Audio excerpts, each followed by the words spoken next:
उसको समराइज करके एक ही जगह पे हम लिख दे रहे हैं, अच्छे से फोटो बनाना तुम लोग भी। तो इसी में अब तक जितना कराए हैं वो सब क्लियर होगा। तो देखो यहाँ पे हम फिगर बना रहे हैं। तो सबसे पहले हम बनाते हैं इधर स्क्रीन।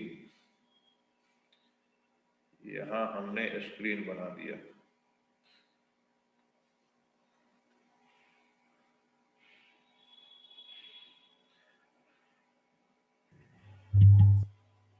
उसके बाद बनाते हैं सेंट्रल पॉइंट, सेंट्रल लाइन। तो ये है सेंट्रल लाइन।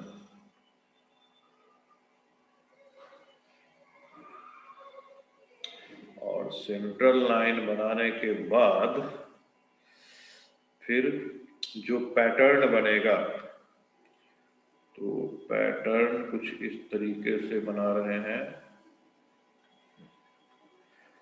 पहले फिगर पूरा कंप्लीट होने दो, उसके बाद बनाना तुम लोग।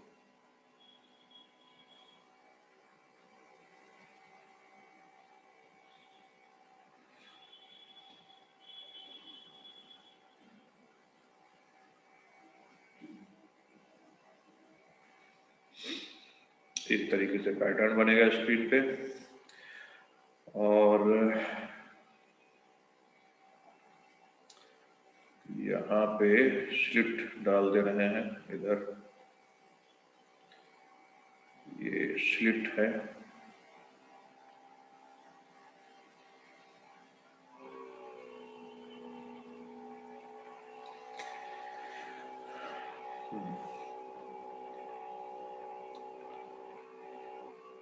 ये स्लिट डाल दिया गया।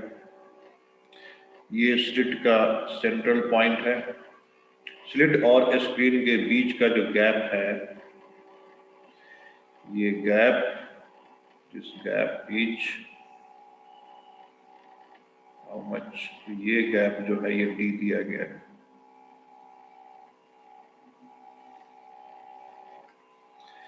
ये गैप कैपिटल डी दिया गया है। और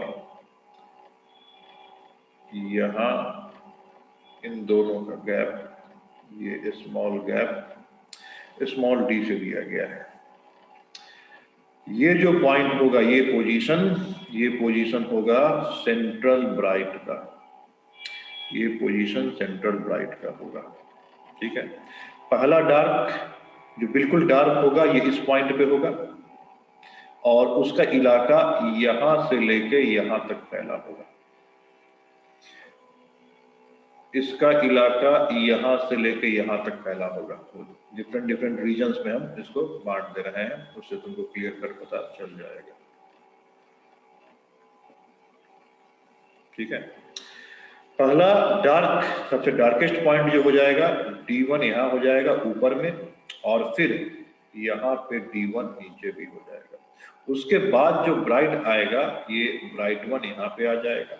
फिर इसके बाद ये पॉइंट जो आ जाएगा डार्क 2 आएगा, और फिर इसके बाद ये पॉइंट ब्राइट 2 आ जाएगा।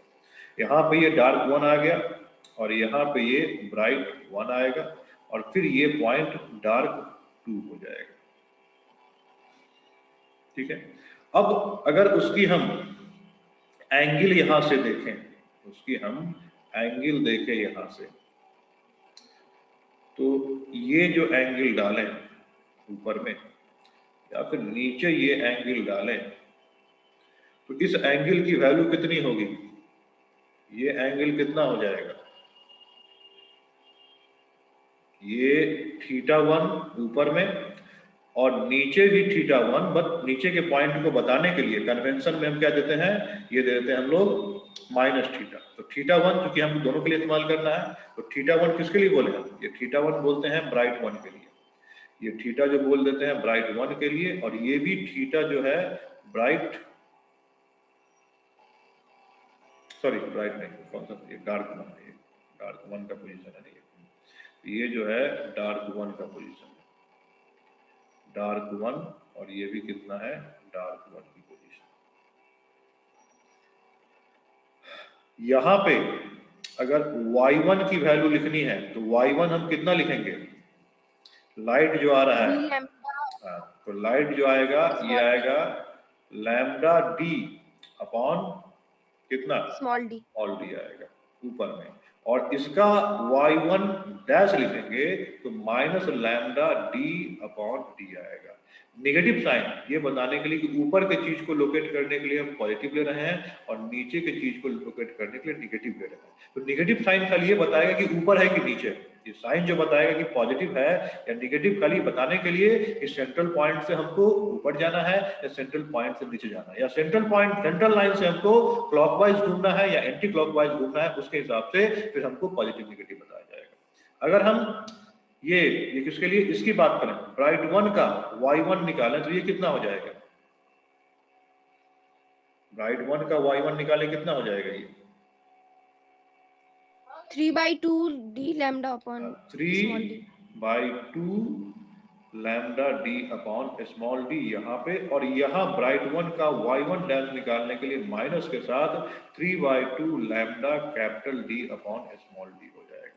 अगर इसकी एंगुलर पोजीशन हम थीटा 1 में लिख रहे हैं, थीटा डार्क 1 लिख रहे हैं, तो इसकी वैल्यू कितनी हो जाएगी, theta dark 1 lambda upon small d. Lambda upon small D हो जाएगा। उसी तरह यहाँ पे थीटा डार्क 1 डैश को लिख रहे हैं तो minus lambda upon small D. Negative sign खाली ये बताने के लिए कि यहाँ से हमको इस तरीके से एंगल घुमाना और यहाँ से उसके अपोजिट डायरेक्शन में घुमाना है। तो एंगुलर पोजीशन बाकी का भी लिख सकते हैं, जैसे ब्राइट का एंगुलर पोजीशन, या फिर यहाँ से इस ब्राइट का एंगुलर पोजीशन, फिर ये जो डार्क है इस डार्क की एंगुलर पोजीशन यहाँ से बताएंगे, ये जो डार्क है इसकी एंगुलर पोजीशन यहाँ से बताएंगे, फिर ये जो ब्राइट आएगा उसकी एंगुलर पोजीशन ये बताने के लिए, और यहाँ जो ब्राइट आएगा उसकी एंगुलर पोजीशन ये बताएंगे, और एंगल में अलग अलग लिख देंगे। जैसे कि ये एंगल लिखा जाएगा तो ये क्या हो जाएगा, ये हो जाएगा थीटा, ये हो जाएगा थीटा ऑफ ब्राइट वन ऊपर में, और साथ में अगर ये इधर से भी नीचे चले जाओ तो theta dash of bright one हो जाएगा, ब्राइट वन हो जाएगा।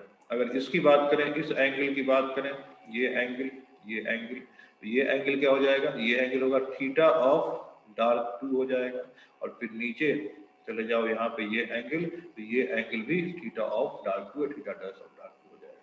यहाँ पे y2 की वैल्यू, डार्क 2 की वैल्यू कितनी आ जाएगी, तो y2 की value 2 lambda D upon small D हो जाएगा, और नीचे यहाँ पे y2 डैश लिखेंगे तो -2 लैम्डा डी अपॉन डी हो जाएगा, and theta dash of dark 2 अगर लिखेंगे तो सिंपली कितना, -2 लैम्डा डी अपॉन डी हो जाएगा। यहाँ पे थीटा 2 अगर लिखा जाए तो 2 लैम्डा डी अपॉन डी हो जाएगा, और इस तरह हम सारी वैल्यू निकाल सकते हैं। समझ में आया ये? अगर देखो यहाँ पे ये सब सेंटर वाले पे इंटेंसिटी सबसे मैक्सिमम होगी। अगर मान लो यहाँ की इंटेंसिटी आई नॉट है, इस पॉइंट की इंटेंसिटी आई नॉट है, इसके बाद जो पहला मैक्सिमा आएगा उसकी इंटेंसिटी काफी कम हो जाती है। एक रफली आइडिया दिया गया है कि आई नॉट का 21 पार्ट इधर भी बढ़ेगा, और यहाँ भी ये वाला जो पॉइंट है ये भी आई नॉट का 21 पार्ट। ये जो है यहाँ पे दूसरा वाला जो डार्क होगा इस पे ये हो जाएगा आई नॉट का 61, और नीचे में भी यहाँ पे जो दूसरा वाला ब्राइट होगा यहाँ भी हो जाएगा आई नॉट बाई 61। उसके बाद ये थर्ड जो आएगा उसको दिखता ही नहीं है करीब करीब, ये तो काफी कम हो जाता है, आई नॉट बाई 121 हो जाता है। अब ये इंटेंसिटी कैसे आता है, इसका फॉर्मूला वही जो हम सेकंड तरीका बताने वाले हैं उसी में ये कैलकुलेट करके कि इंटेंसिटी कैसे वेरी करेगा। तो इंटेंसिटी का फॉर्मूला देख लो, ये हो जाएगा आई नॉट, ब्रैकेट में यहाँ लिखोगे साइन, और उसके अंदर लिखोगे ये एंगल अल्फा अपॉन अल्फा इसका होल स्क्वायर। अब अल्फा किसके इक्वल है, तो अल्फा है ये इक्वल है पाई डी साइन थीटा, है ना, sine theta in upon lambda, या फिर अप्रोक्सीमेटली ये चीज जो इक्वल है ये आ जाएगा पाई कितना, पाई डी साइन थीटा किसके इक्वल हो जाएगा, डी साइन थीटा एन जो हो जाएगा साइन, ये तो लैम्डा रह जाएगा, और डी साइन थीटा ये Y D upon capital D, Y N capital D, ये अल्फा की वैल्यू, मतलब आई जो आ जाएगा ये आएगा आई नॉट अपॉन साइन के अंदर pi D sine theta N upon lambda divided by pi D sine theta N upon lambda का स्क्वायर। इससे इंटेंसिटी आएगा। ये याद नहीं रखना है, बस हम बताएं कि जो तरीका जनरल तरीका होता है उससे जो फॉर्मूला बन के आएगा उसी से ही आता है। ये इंटेंसिटी का यहां से हम अंदाजा लगा देख सकते हो कितना खौफनाक फॉर्मूला है। इसलिए सेकंड तरीका नहीं इस लेवल पर बताया जाता है कि ये जो हम मैथमेटिकल तरीका करेंगे उसी से आएगा। ये क्लियर है? ये तो ये याद नहीं रखना है, ये याद नहीं रखना है, नहीं रखना है। इंटेंसिटी का तुमसे शायद पूछेगा भी नहीं, किस्मत खराब होगी तभी पूछेगा, तो इस तरीके से याद रख सकते हो ये, और अल्फा की वैल्यू यहां से लिख दोगे। तो ये याद नहीं रखना है, इस चीज को याद रखना है। अब इसमें बाकी फॉर्मूला भी हम लिख देते हैं, इसका बाकी फॉर्मूला भी हम लिख देते हैं कि डार्क के लिए क्या हो जाएगा। तो यहां लिखोगे डार्क के लिए क्या हो जाएगा। तो डार्क के लिए डी साइन थीटा एन, पहला equation equal to N lambda हो जाता है, जहां एन की वैल्यू +-1 +-2 ऐसे करके जाती है। तो जनरली हम प्लस का ही लेंगे कन्वेंशन, हम जनरली प्लस का ही कन्वेंशन लेंगे। तो ये 1 2 3 ऐसे करके बाकी नेगेटिव में आ जाता है। थीटा एन मतलब एंगुलर पोजीशन, ये एन लैम्डा अपॉन डी हो जाती है, and Y N equal to N capital D lambda upon D हो जाती है डार्क के लिए। ब्राइट के लिए क्या है, तो ब्राइट के लिए जो लिखा जाएगा ये लिखा जाएगा D sine theta N equal to 2n+1 lambda by 2 हो जाएगा, लैम्डा बाई 2 हो जाएगा। और यहां से थीटा एन की value 2n+1 lambda by 2d के इक्वल हो जाएगी, एंड वाई एन जो हो जाएगी 2n+1 lambda capital D by 2 small D हो जाती है। ठीक है, ये ध्यान में रखना है। दूसरा एक कि सेंट्रल एंगुलर फ्रिंज विद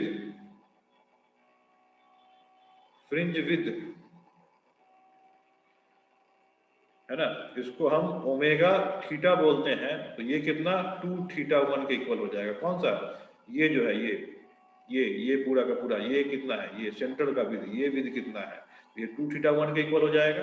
और 2θ1 कितना 2 टाइम्स ऑफ θ1 कितना है लैम्डा डी के इक्वल है ना, ये तो 2 times of lambda upon D के इक्वल हो जाएगा। ये आ जाएगा 2 टाइम्स ऑफ लैम्डा डी के इक्वल हो जाएगा। ठीक है, अब ब्राइट विद एंगुलर वाला कितना हो जाएगा, इसको हम थीटा ब्राइट कर लेते हैं। ठीक, तो ये ब्राइट कैसे निकालोगे, ब्राइट का विद कैसे निकालोगे, पहला ब्राइट का विद, जैसे पहला ब्राइट कहाँ पे है, पहला ब्राइट यहाँ पे है ना, पहला ब्राइट यहाँ पे है, तो पहला ब्राइट कैसे निकालोगे, तो पहला ब्राइट में कैसे निकालोगे, ये एंगल जो है, ये एंगल, इस एंगल में से हमको क्या माइनस करना पड़ेगा,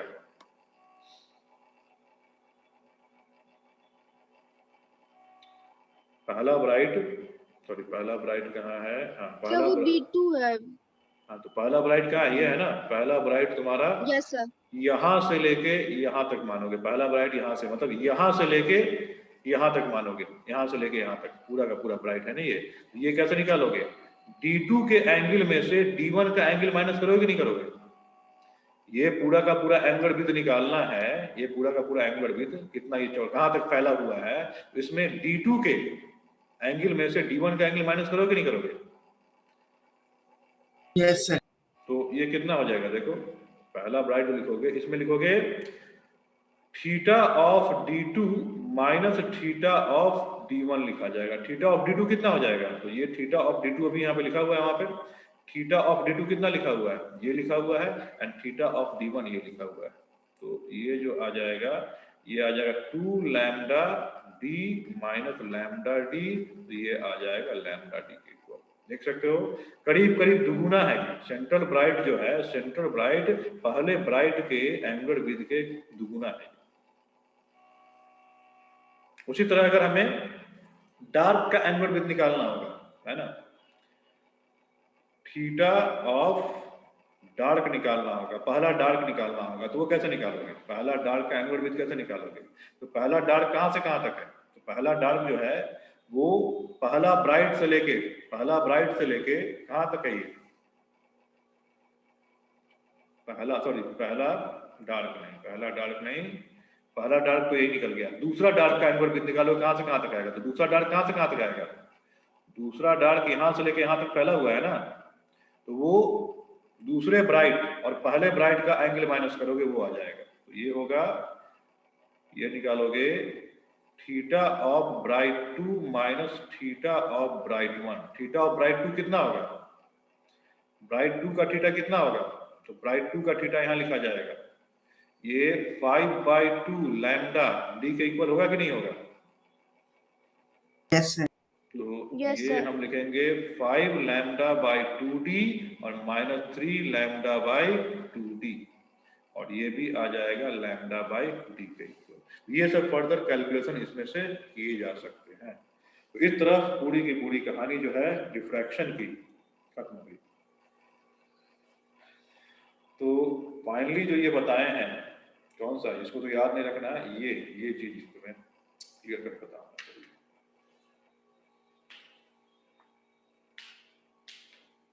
समझ में आया कि नहीं? Yes, sir. अब सीबीएसई में ये क्वेश्चन कई बार पूछे हुए हैं कि इंटरफेरेंस और डिफ्रैक्शन में क्या डिफरेंस होता है?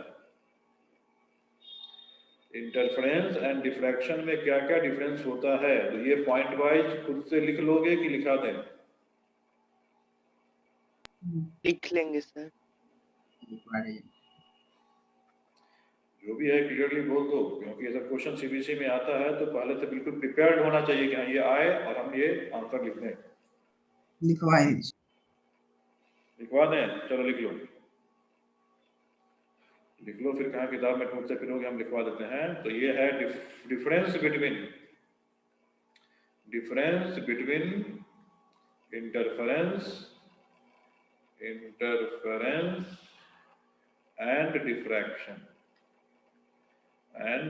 डिफ्रैक्शन। कम से कम 2-3 डिफरेंस लिख लो। तो इधर हम बोलेंगे, और भी कौन सा इंटरफेरेंस हम जो पढ़ते हैं वो पढ़ते हैं मेनली यंग डबल स्लिट है ना, यंग डबल स्लिट एक्सपेरिमेंट का जो इंटरफेरेंस है वो पढ़ते हैं। इंटरफेरेंस उसी को बेस मानेंगे, हमारा सिलेबस में वही है, तो हम उसको लिखेंगे। और डिफ्रैक्शन में कौन सा? सिंगल स्लिट डिफ्रैक्शन और भी तरीके का हो सकता है, तो हम यहाँ पे लिखेंगे सिंगल स्लिट वाला, सिंगल स्लिट डिफ्रैक्शन। जो अभी पढ़े हैं उसी के बीच में डिफरेंस बता पाएंगे ना, तो सिंगल स्लिट डिफ्रैक्शन लिखा जाएगा। तो सबसे पहला डिफरेंस किसमें होगा? सबसे पहला तो जो उसका एक्सपेरिमेंटल, दो होता है। हाँ, एक्सपेरिमेंटल सेटअप उसी में कि एक में जो होता है कि 2 कोहेरेंट सोर्स से लाइट आ रहा होता है, डिफरेंट कोहेरेंट सोर्स से, और एक होता है कि एक ही कोहेरेंट सोर्स से आ रहा होता है। तो इसको लिखेंगे it results from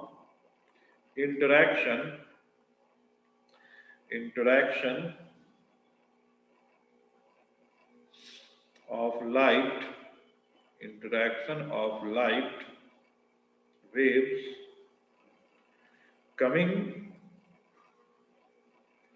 from 2 different wave front originating from 2 coherent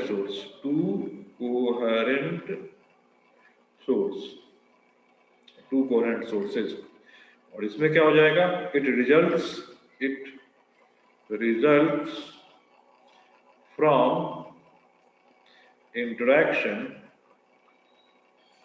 interaction of light coming from different different part of same wave front, same wave front, एक ही वेव फ्रंट से जो डिफरेंट पार्ट लाइट आ रहा होता है तो वो इंटरफेयर कर रहा होता है। ठीक है, इसमें जो फ्रिंज विड्थ वैरी कर भी सकता है और नहीं भी कर सकता है। इसमें जो फ्रिंज विड्थ डिपेंड करेगा कि स्लिट का विड्थ क्या है, उसके हिसाब से वैरी कर भी सकता है और नहीं भी कर सकता है। तो इसमें here the fringes may or may not be of same width, लेकिन हम जो यंग डबल स्लिट में पढ़े हैं उसका जो मेन सेटअप उसमें सेम विड्थ का ही होता है। बट इसमें फ्रिंज विड्थ सेम का होगा कि अलग होगा? डिफ्रैक्शन में सेंट्रल सबसे बड़ा होता है, उसके बाद छोटा होते चला जाता है। इसमें तो वैरी करेगा ही करेगा, है ना। तो लिखेंगे कि here the fringes are always of varying width, fringe का जो विड्थ होगा वो वैरिंग होगा। लिख लिए?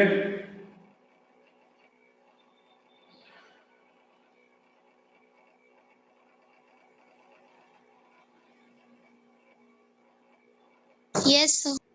इसमें जो जितने भी यंग डबल स्लिट वाले में, मतलब यहाँ थर्ड पॉइंट लिखोगे, यंग डबल स्लिट वाले में जितने भी ब्राइट फ्रिंज होंगे वो सब सेम इंटेंसिटी के होंगे, बट इसमें जो इंटेंसिटी है वो ड्रॉप करते चली जाती है। तो थर्ड पॉइंट लिखेंगे कि ऑल ब्राइट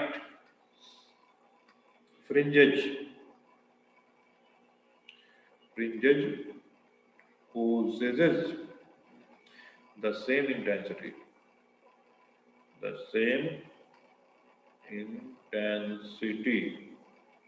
और यहाँ पे the intensity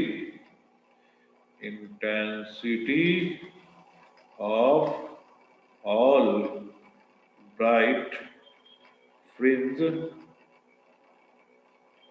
is not same। इसमें क्या होगा? सेंट्रल ब्राइट का होता है maximum intensity, max intensity, and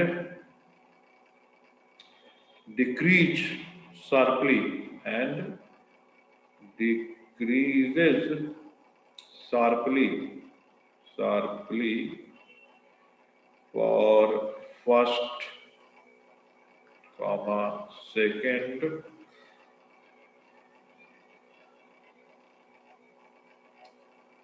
and others।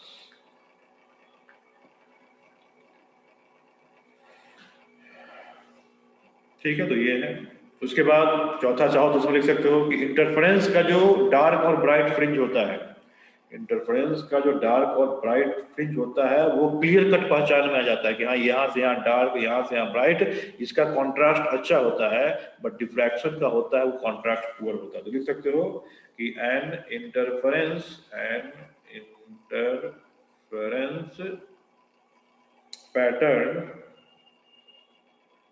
pattern consists of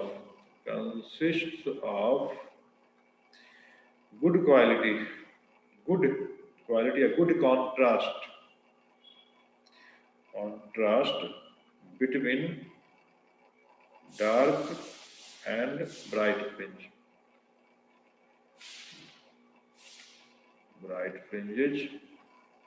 इसमें क्या लिखेंगे? इसमें अच्छा क्वालिटी नहीं होता।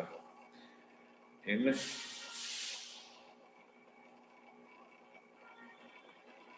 डिफ्रैक्शन पैटर्न, एक मिनट जरा होल्ड करना।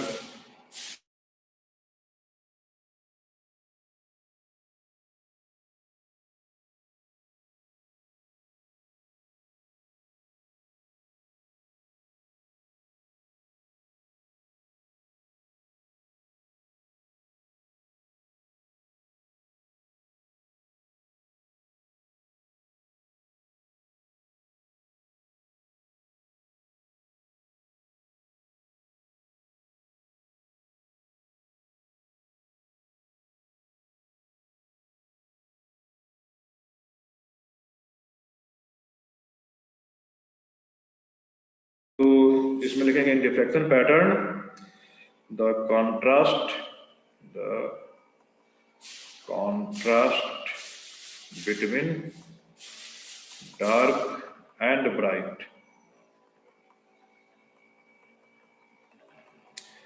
is comparatively poor.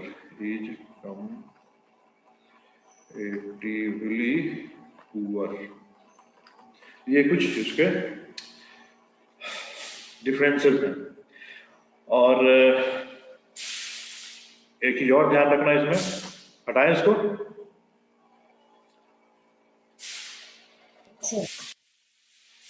एक चीज और ध्यान रखना इसमें कि ये जो इंटेंसिटी पैटर्न बनता है, जैसे यहाँ पे हम लेना इस तरीके से, तो इस पे जो इंटेंसिटी पैटर्न हम बनाते हैं, ये मान लो पहला डार्क है, तो यहाँ इस तरीके से जो इंटेंसिटी पैटर्न बनेगा जो ग्रेजुअली डिक्रीज होते जाएगा, या फिर इस तरीके से इंटेंसिटी पैटर्न बनेगा।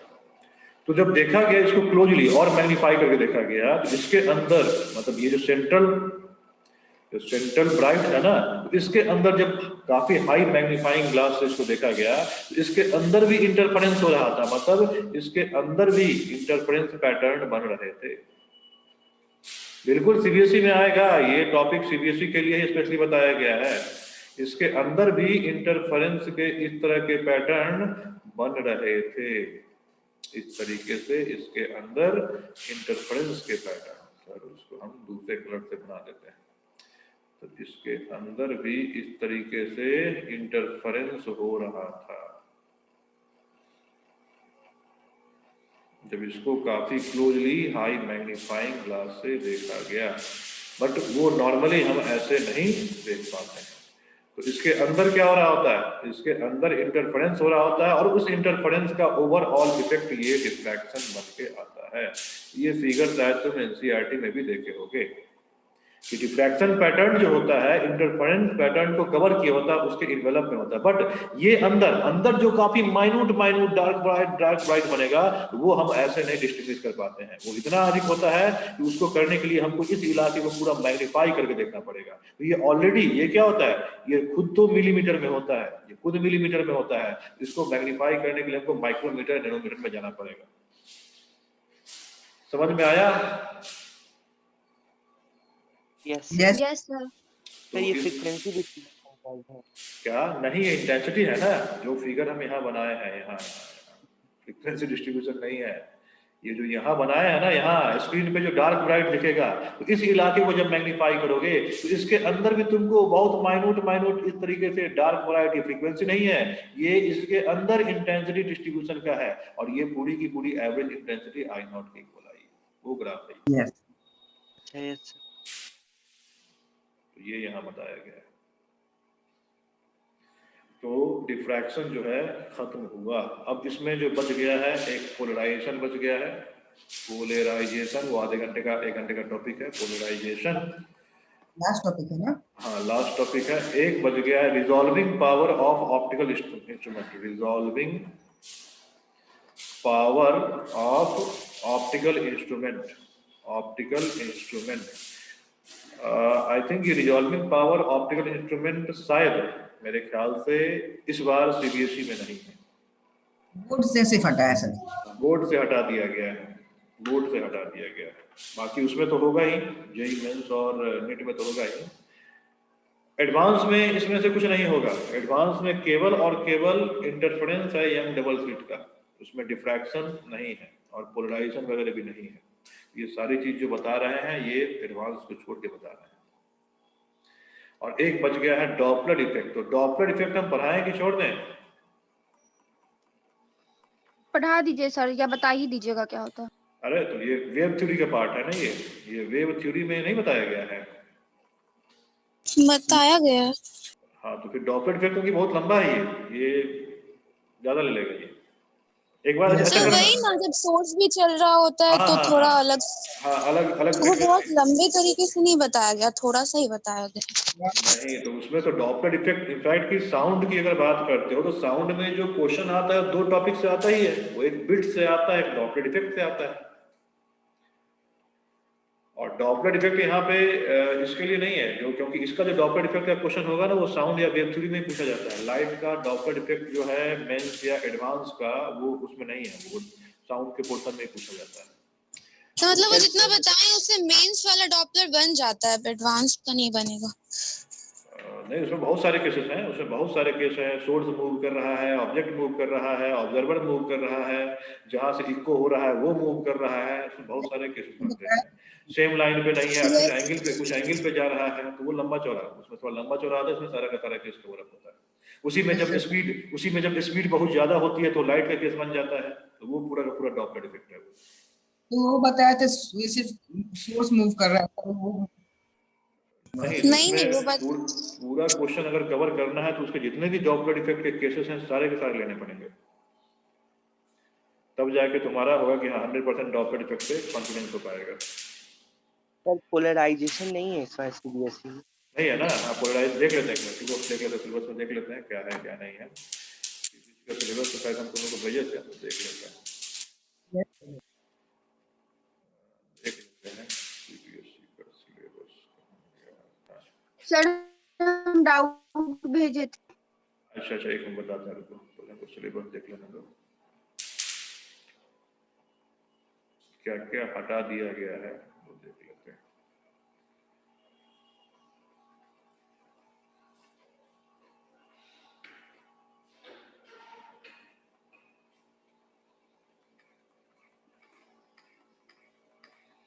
ओके, देख लो, हम शेयर कर दे रहे हैं यहाँ पे, हम सीबीएसई का जो सिलेबस है हम शेयर कर दे रहे हैं। दिख रहा है ना सब लोगों को? Yes sir. ये टॉपिक सब हटा दिया गया है, जैसे कि इलेक्ट्रिक चार्ज और फील्ड में से uniformly charge of thin spherical shell inside outside हटा दिया गया है। करंट इलेक्ट्रिसिटी में ये जो है कार्बन रेसिस्टर जो है, parallel series combination of resistor जो है, ये कलर कोड ऑफ कार्बन ये हटा दिया गया है। साइक्लोट्रॉन हटा दिया गया है। मैग्नेटिक मैटर में ये सारे टॉपिक हटा दिए गए। अल्टरनेटिंग करंट में power watt plus current, basic idea of displacement current completely हटा दिया गया है। रे ऑप्टिक्स में reflection, spherical mirror formula, spectrum of light, ये सारा कुछ देख लो यहाँ पे। पूरा का पूरा resolving power, polarisation, plane polarisation, ये सब हटा दिया गया है। तो इस हिसाब से वेव ऑप्टिक्स खत्म है तुम्हारा। अब कुछ बचा ही नहीं, वेव ऑप्टिक्स खत्म, केवल इंटरफेरेंस और डिफ्रैक्शन है। सही। अगले क्लास से मॉडर्न स्टार्ट। यस सर, कर दीजिए। है ना, देख सकते हो ना, ये पूरा का पूरा हट गया है, देखो ये पूरा का पूरा हटा हुआ है। तो मेंस में तो है ना? मेंस में और निट में है, सीबीएसई हटा दिया गया है।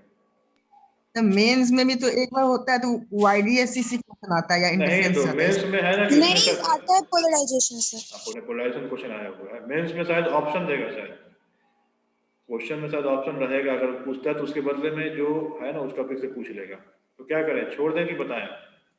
सर बताइए, बहुत सारा क्वेश्चन था रिजॉल्विंग पावर से भी और पोलराइजेशन से रिजॉल्विंग भी। पावर सबसे मुश्किल टॉपिक होता है इसका, इसलिए कोई बताता ही नहीं generally.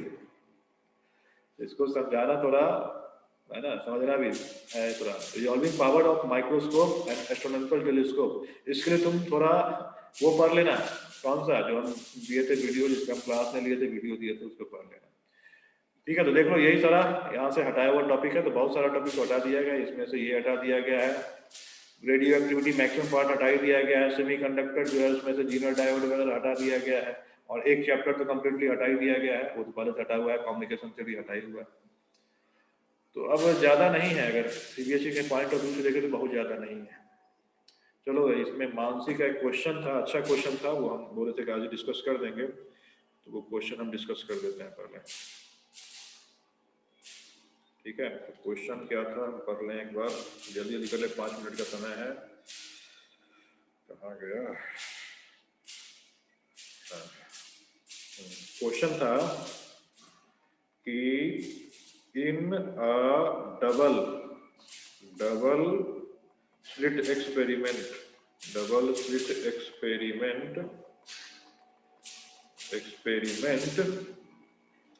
the two slits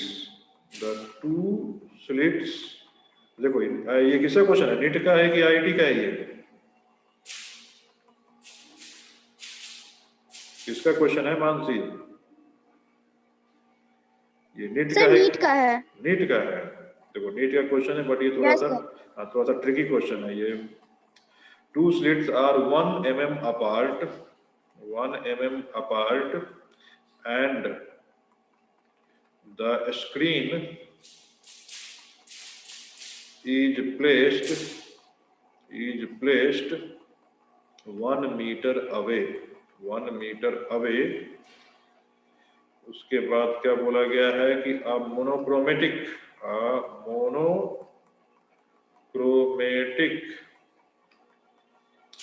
light of wavelength कितना है 500 nanometer is used। what will be the width of each slit for obtaining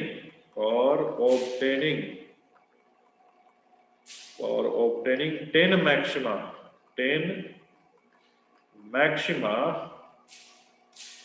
in the width of 10 maxima of double slit, 10 maxima of double slit within the central maxima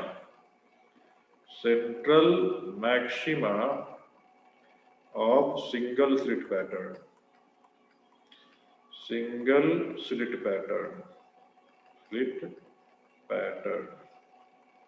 है। Option दिए गए हैं, 2015 का question है ये, है ना, AIPM credit का। ऑप्शन दिए गए हैं, ए की वैल्यू है 0.2 mm, बी की वैल्यू है 0.1 mm एंड सी में 0.5 mm एंड डी में जो है 0.02 mm दिया गया है। ये क्वेश्चन है। क्वेश्चन समझ में आया कि डबल स्लिट एक्सपेरिमेंट है जिसमें 2 स्लिट हैं 1 मीटर अपार्ट दिए गए हैं and screen are placed 1 metre away. Monochromatic light इतना का दिया गया है।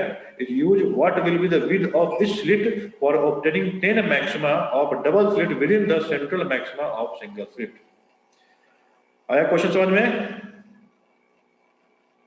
मतलब उसमें डिफ्रैक्शन भी हो रहा होगा उसके अंदर इंटरफेरेंस? नहीं, डिफ्रैक्शन हो नहीं रहा होगा। देखो क्वेश्चन क्या है, बस क्वेश्चन समझना है, उसको ध्यान देना। देखो क्या है, चलो देख लो यहाँ पे। सपोज करो ये स्क्रीन है, ठीक है, देख लो यहाँ पे। हाँ तो क्वेश्चन देख लो ना, समझा देते हैं, देख लो, समझ में आ जाएगा तो बहुत आसान है। मान लो ये स्क्रीन दिया गया है और अगर बताते हुए बीच में अगर गायब हो जाए तो नेक्स्ट सेशन में एंट्री कर लेना। बताते हुए बीच में अगर गायब हो जाए तो नेक्स्ट सेशन में एंट्री कर लेना। तो ये मान लो उसकी सेंट्रल पोजीशन है, ये जो है सेंट्रल लाइन है और यहाँ पे एक स्लिट इस तरीके से दिया गया है और दूसरा स्लिट ऐसे दिया गया है और ये जो है ये कितना है, ये 1 मिलीमीटर अपार्ट है और ये डी जो है ये 1 मीटर का है। तो पहले ये मुझे बताओ कि जो फ्रिंज विड्थ होगा, मुझे पहले ये बताओ कि जो फ्रिंज विड्थ होगा डबल स्लिट से, डबल स्लिट से जो फ्रिंज विड्थ होगा वो कितना हो जाएगा? Sir D lambda upon small D. हाँ तो ये लिखोगे ना, D D lambda lambda upon upon small D लिख दोगे, उसमें डी कितना लिखोगे? 1 mm लिख दोगे। अब क्या हुआ कि वो तो इक्वल पैटर्न का बनता है ना, इस तरीके से वो तो इक्वल लेंथ का बनता है कि नहीं? Yes sir. अब सपोज करो कि इसमें से एक को हम ढक दें, इसमें से एक को ढक दें